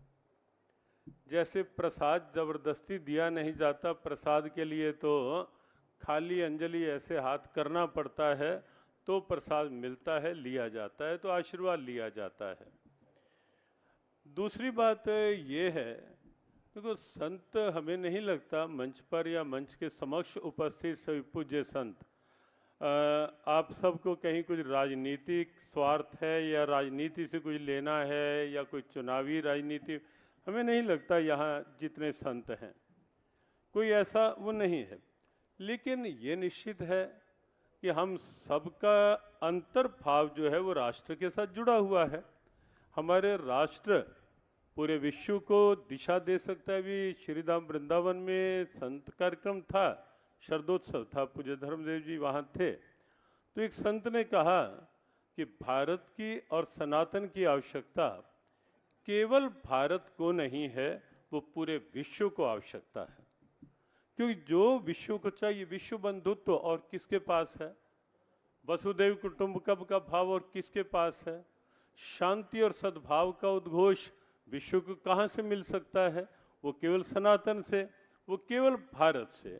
इसलिए भारत की वो परंपराएं सुरक्षित रहें, संरक्षित रहें, वो बहुत आवश्यक है। और जो उन परंपराओं के संरक्षण में साथ दे, संतों का आशीर्वाद तो उन परंपराओं के साथ है, सनातन के साथ है। और जो सनातन के गौरव की खुले रूप में बात करेंगे, संत वहीं तो अपना आशीर्वाद देंगे ना, है या नहीं ऐसा? तो यहाँ बिल्कुल खुले रूप में वो आवाज चल रही थी। हम सब जानते हैं कि श्री राम मंदिर बना, कहाँ से बना? वर्षों वर्ष के संघर्ष बना। धारा 370 समाप्त हुई और कई ऐसे निर्णय आए। हमारे पूज्य स्वामी जितेंद्रानंद सरस्वती जी यहाँ उपस्थित हैं। आप किसी भी विषय को लेकर के, वक्फ बोर्ड के विषय को लेकर, या जो बात माननीय दिनेश जी ने कही समान नागरिक आचार संहिता को लेकर के, जितने गहरे से गहरे तथ्यात्मक आंकड़े आप जानना चाहें, पूज्य स्वामी जितेंद्रानंद जी के पास सभी आंकड़े एक एक उनके पास रहते हैं और बड़ी तथ्यात्मक बात उनकी रहती है। कुछ समस्याओं का समाधान मिला, लेकिन समान नागरिक आचार संहिता देश की कितनी बड़ी आवश्यकता है, इसको हमें स्वयं समझना ही है, हम समझते ही हैं।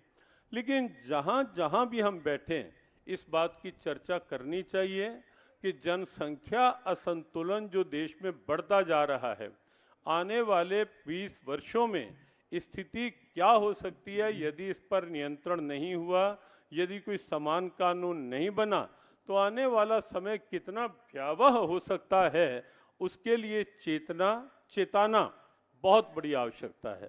और उसके साथ एक समस्या और आप देखें, वक्फ बोर्ड की बात प्रथम बार देश में चर्चा में आई इन दिनों में। आप आश्चर्य करेंगे सुनकर के कि देश में तीसरी सबसे बड़ी भू संपदा वो वक्फ बोर्ड के पास है। और धीरे धीरे ऐसे ऐसे स्थलों पर वो लोग अपना अधिकार जताने लगे हैं। दिल्ली के एयरपोर्ट पर अपना अधिकार जताना प्रारंभ कर दिया उन्होंने, यहाँ तक कि संसद भवन के कागज खोज रहे हैं और ये सिद्ध करने के प्रयास में है कि संसद भवन पर भी कहीं ना कहीं हमारा अधिकार सिद्ध होगा। और वो प्रयास इस ढंग के दुस्साहस देश में हो रहे हैं। कौन लगाम लगाएगा, कौन समाधान करेगा? विचार तो हम सबको करना है ना। ये बात केवल राजनीति की नहीं है, ये बात राष्ट्र गौरव की है, ये बात सनातन गौरव की है, और ये बात हम सबके भविष्य की प्रबल आवश्यकता की ये विषय हैं। और जिन पर देश के प्रधानमंत्री ने दृढ़ता से उद्घोष किया, दृढ़ता से बात वक्फ बोर्ड की प्रथम बार देश में आई, समान नागरिक आचार संहिता की बात आई, तो ये सब बातों को देखते हुए स्वाभाविक है कि संतों का आशीर्वाद इस तरह से एक साथ मिलकर के हुआ।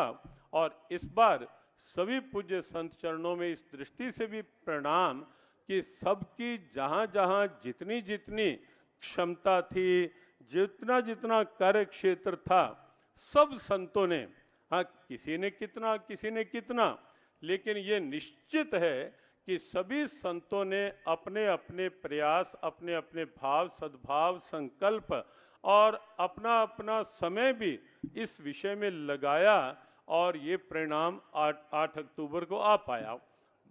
वास्तव में और भी अनेक कारण हैं इसके पीछे जो ये परिणाम आया। एक दिन पहले तक सबको लग रहा था कि परिणाम कहीं वो ना हो जाए, लेकिन संत आशीर्वाद साथ था, सनातन गौरव साथ था, ईश्वरीय कृपा साथ थी, संगठन की विचार, संगठन की पूरी नियोजित साधना साथ थी। और सब ने मिलकर के ये जो निर्णय सामने आया, ये स्तुत्य निर्णय है। एक छोटी सी बात और भी कहना चाहेंगे। हमारे बहुत कर्मठ और बहुत सहज हंसते मुस्कुराते मुख्यमंत्री माननीय नायब सिंह जी, कुछ दिन पूर्व बात हुई और उन्होंने एक निर्णय लिया चुनाव से पूर्व कि एक बार प्रदेश की सभी गौशालाओं के प्रतिनिधियों को एक साथ बुलाया जाए। निर्णय हुआ, संभवतः चुनाव के एक मास पूर्व ही एक बैठक आहूत हुई।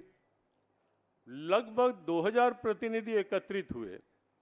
इतने खुले मन से गौ माता के संरक्षण संवर्धन के लिए इतनी खुली घोषणाएं वहां हुई, तो हमें लगता है वह भी एक कारण बना कि गौ माता की कृपा आशीर्वाद भी इसमें साथ जुड़ा और गौ माता के माध्यम से समस्त देवी देवताओं की अनुकूलता भी इसके साथ जुड़ी।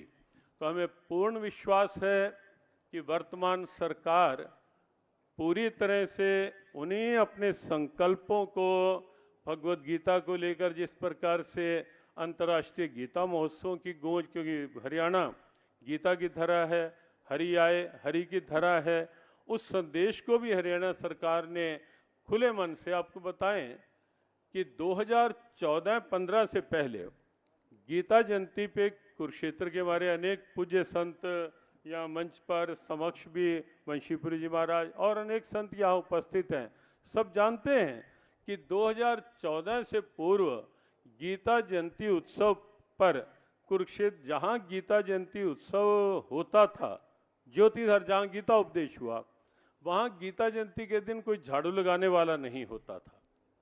जब हम कभी जाते थे, वहाँ का वट वृक्ष लगभग समाप्त होने के कगार पर आ गया था। 2-3 साल अगर और निकल जाते तो वट वृक्ष संभवतः गिर गया होता है ऐसे ही। लेकिन सरकार ने उसे हिस्टोरिकल हेरिटेज घोषित करके उसको जिस ढंग से संरक्षित किया, आज फिर एक संजीवनी, और जिस ढंग से ज्योतिसर में महाभारत दर्शन कुरुक्षेत्र अनुभव केंद्र के रूप में एक अद्भुत केंद्र बना, कुरुक्षेत्र ब्रह्म सरोवर की दिव्यता वो पूरे विश्व में के लिए एक संदेश बनी। अंतर्राष्ट्रीय गीता महोत्सव पूरे विश्व में हरियाणा का, कुरुक्षेत्र का, गीता का और हम सब का सम्मान बढ़ाने का माध्यम बना। तो ऐसे कई निर्णय हुए। हमें पूर्ण विश्वास है कि जिस सहज भाव से हमारे नायब सिंह सैनी जी ने अपना कार्यकाल पिछला प्रारंभ किया, वो उनका सहज भाव, सद्भाव और पूर्व मुख्यमंत्री श्री मनोहर लाल जी ने जिस ढंग से उन नीतियों को एक नींव प्रदान की, उस नींव को और मजबूती देने का काम उन्होंने प्रारंभ किया सद्भावना के साथ। वो कार्य इस कार्यकाल में और अधिक बढ़ेगा। हमें प्रसन्नता है कि यहाँ बिना किसी जाति भेद के, संप्रदाय भेद के, वर्ग भेद के, किसी आश्रम भेद के और किसी भेद के सभी पूज्य संत, हर परंपरा के संत यहाँ उपस्थित हैं। ये निश्चित रूप से बहुत आह्लाद का विषय है। और एक संकेत और करते हुए कि आज का ये कार्यक्रम है, हमने पूछा जब, तो मुख्यमंत्री नायब जी ने कहा कि ये कार्यक्रम संतों का आशीर्वाद लेने का ये जो कार्यक्रम है और ये सारी व्यवस्था है, ये व्यवस्था वो किसी सरकारी खर्च से नहीं, उन्होंने कहा कि वो मैं अपने व्यक्तिगत भाव से, पारिवारिक उससे कर रहा हूँ, ये सरकारी कोष से नहीं कर रहा। ये भी एक गौरव की बात है, अच्छी बात है। भगवान ऐसी ही कृपा बनाए रखें उन पर, उनके समस्त मंत्रिमंडलीय सहयोगियों पर, सभी उनके साथी जो विधानसभा के हैं, प्रशासनिक हैं, सब पर, कि सब इसी भाव के साथ, समर्पण भाव के साथ, और जो हमारी औपनिष्ठिक प्रेरणा है तेन त्यक्तेन भुंजिथा, त्याग भाव से उपयोग के साथ, के भाव के साथ, इसी प्रकार से हरियाणा का गौरव पूरे देश, पूरे विश्व में इसी प्रकार आपके माध्यम से बढ़ता रहे। हृदय से शुभकामना माननीय मुख्यमंत्री नायब जी के लिए, उनके सभी सहयोगियों के लिए देते हुए और सभी पूज्य संतों को पुनः विनम्र वंदन करते हुए, भारत माता की, भारत माता की जय श्री राम, जय श्री राम।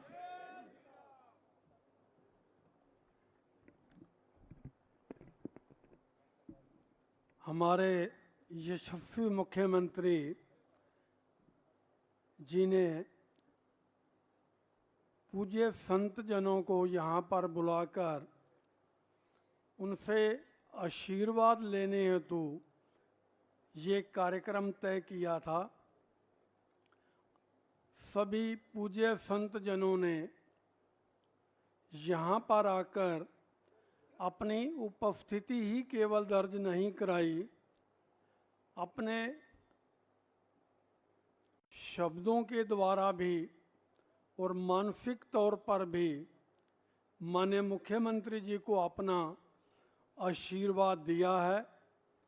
इसके लिए हम सब आपके आभारी हैं। अब मैं माननीय मुख्यमंत्री जी से निवेदन कर रहा हूं कि वो आएं और सभी पूज्य संत जनों का धन्यवाद करेंगे। माननीय नायब सिंह सैनी जी।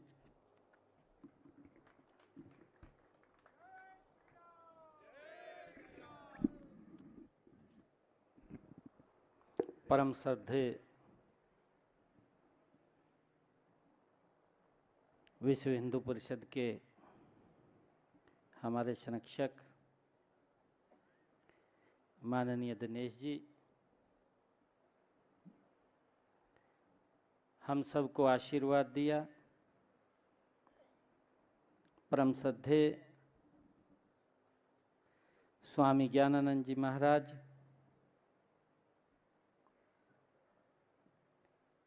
व्यास गद्दी पर विराजमान परम पूजनीय स्वामी धर्मदेव जी महाराज, परम पूजनीय दयानंद सरस्वती जी महाराज, स्वामी जिदेत्रानंद जी सरस्वती जी महाराज, माननीय स्वामी विश्वेश्वरानंद जी गिरी महाराज, स्वामी शाश्वतानंद जी महाराज, स्वामी कपिलपुरी जी महाराज, स्वामी वंशीपुरी जी महाराज, स्वामी संपूर्णानंद जी महाराज, स्वामी ब्रह्म स्वरूप जी महाराज,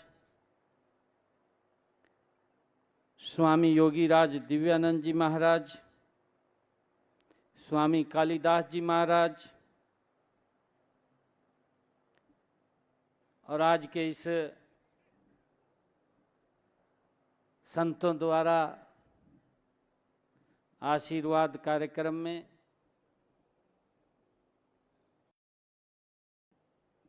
व्यास गद्दी पर विराजमान सभी श्रद्धेय स्वामी जी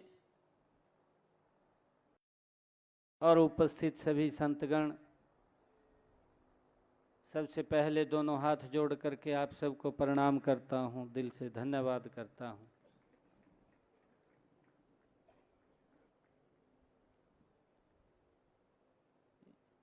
ये मुझे सौभाग्य आज मिला है और इस सौभाग्य के बदले में मुझे हरियाणा प्रदेश के 2,80,00,000 लोगों के लिए आप लोगों का आशीर्वाद मिल रहा है। मैं बहुत सौभाग्यशाली हूं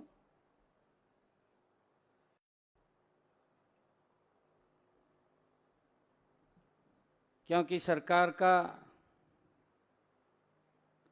धर्म और राजनीति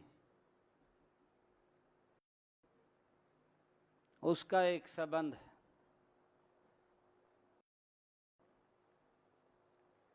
सभी संतों का आशीर्वाद कि मेरा ये देश, मेरा ये हरियाणा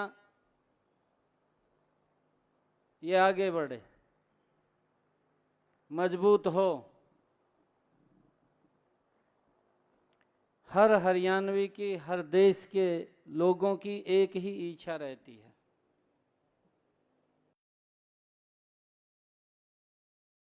पिछले 10 वर्षों के अंदर अगर मैं देखता हूं, आप सबके आशीर्वाद से देश ने भी और प्रदेश ने भी एक नई करवट ली है। देश की समस्याओं का समाधान हुआ, जिनसे हम जूझते थे, देश के लोग जूझते थे। मैं अपनी आंखों से ये देखता था कि हमारी संस्कृति कहीं ना कहीं विलुप्त होती जा रही है, छोटी होती जा रही है। और पिछले 10 वर्षों में वो अंकुरित तो हो करके दोबारा फिर एक वट के वृक्ष की तरफ जा रही है।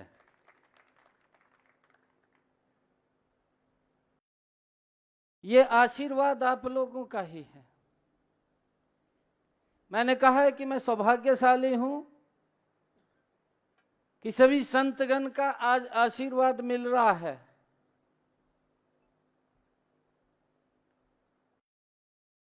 क्योंकि मंच के ऊपर इतने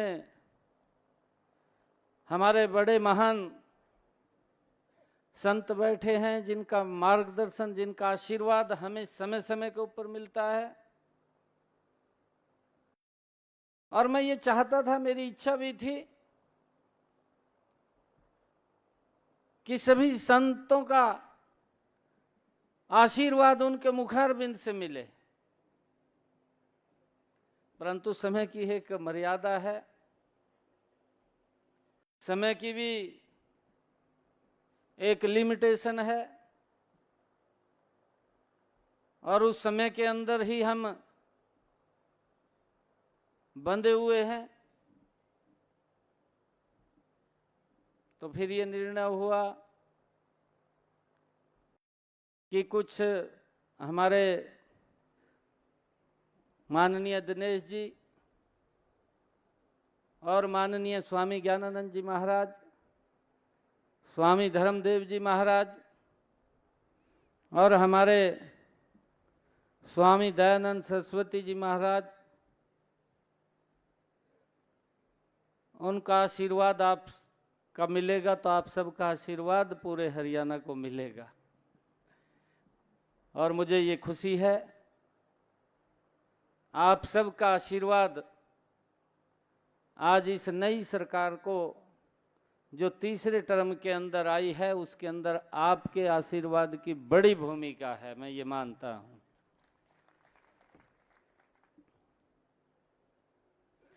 और जो ये आशीर्वाद आज मुझे मिला है,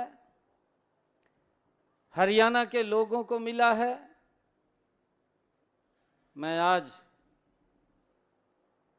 आप सबके इस आशीर्वाद से आदरणीय मोदी जी के साथ मिलकर के हरियाणा को तीव्र गति से आगे बढ़ाने का मैं दिन रात काम करूंगा।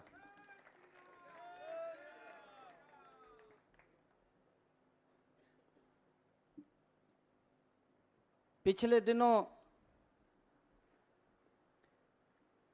कुछ निर्णय भी लिए गए, जिनका लाभ हरियाणा प्रदेश के जन को डायरेक्ट मिला है। एक चर्चा मैं करना चाहता हूं। आदरणीय मनोहर लाल जी ने एक व्यवस्था को खड़ा किया, क्योंकि इस व्यवस्था को तोड़ने के लिए भी बड़ा जिगरा चाहिए था, परंतु एक संकल्प लेकर के उसमें आप सब की आशीर्वाद की वो ताकत थी, वो शक्ति थी कि संकल्प लेकर के उस काम को आगे बढ़ाया, और उसका परिणाम ऐसा निकल करके आया कि सरकार ने जब शपथ ग्रहण था, उससे पहले हरियाणा प्रदेश के गरीब परिवारों के 25,000 बच्चों को बिना पर्ची खर्ची के उनको सरकार की नौकरी के अंदर लगाया गया। हरियाणा प्रदेश के लोगों के बीच में एक बड़ा मैसेज इस बात का गया कि ये सरकार ये राजनीति के लिए काम नहीं करती है, ये सरकार इस प्रदेश के हित के लिए काम करती है। हमने जो कहा था उसको पूरा किया था, नहीं तो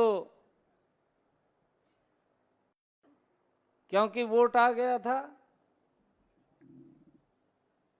25,000 बच्चों का रिजल्ट हमने कहा कि पहले निकलेगा, तो वो पहले ही निकला।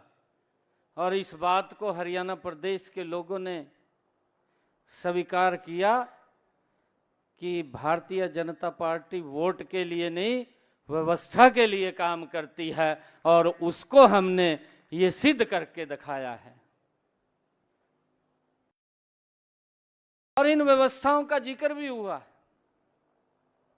आदरणीय धर्मदेव जी ने किया है, माननीय दिनेश जी ने किया है, परम श्रद्धेय स्वामी ज्ञानानंद जी महाराज ने किया है, या आदरणीय मनोहर लाल जी ने हरियाणा प्रदेश के लिए गजब की व्यवस्थाएं खड़ी की। मुझे तो विरासत में मिली है, और इनको जो विरासत के मिली है, मैं आप सबके आशीर्वाद से आज जो आशीर्वाद मिला है, वो ताकत मुझे आज आपने दी है, मैं इसको और गति से आगे बढ़ाने का काम करूंगा। आज आप सब क्योंकि जो सप्तग्रहण था, उस सप्तग्रहण कार्यक्रम के अंदर आप सब ने रहना था, परंतु जो व्यवस्था थी कि हमारे जो संतगण हैं उनको किसी प्रकार की अव्यवस्था का सामना न करना पड़े, और अलग से यहीं पर आकर के आप लोगों का आशीर्वाद मिले। और मैं परम सौभाग्यशाली हूँ कि आज हरियाणा के पूरे संत समाज का मुझे आशीर्वाद हरियाणा के लिए मिल रहा है, ये परम सौभाग्यशाली हूँ। लंगर की भी व्यवस्था की गई है, और मेरा सभी से आग्रह है कि लंगर लेकर के यहाँ से जाएंगे, बिना लंगर के जो हमारे और भी व्यक्ति पीछे बैठे हैं, जो व्यवस्था के अंदर हैं, वो सब उसके अंदर लग करके हम सभी संत जनों को यहाँ पर लंगर खिला करके वो जाएं, ऐसी मेरी अपेक्षा है। मेरे मंत्रिमंडल के भी सभी सदस्य आप सबका आशीर्वाद लेने के लिए आपके बीच में ही बैठे हैं। सभी संतों का वहीं पर जाकर के आशीर्वाद लिया है। मैं पुनः आप सबका आज ये आशीर्वाद के इस कार्यक्रम में सभी संतगण आए हैं, मैं पुनः दोनों हाथ जोड़ करके आप सबको प्रणाम करता हूं, दिल से धन्यवाद करता हूं। भारत माता की, भारत माता की, भारत माता की। बहुत बहुत धन्यवाद।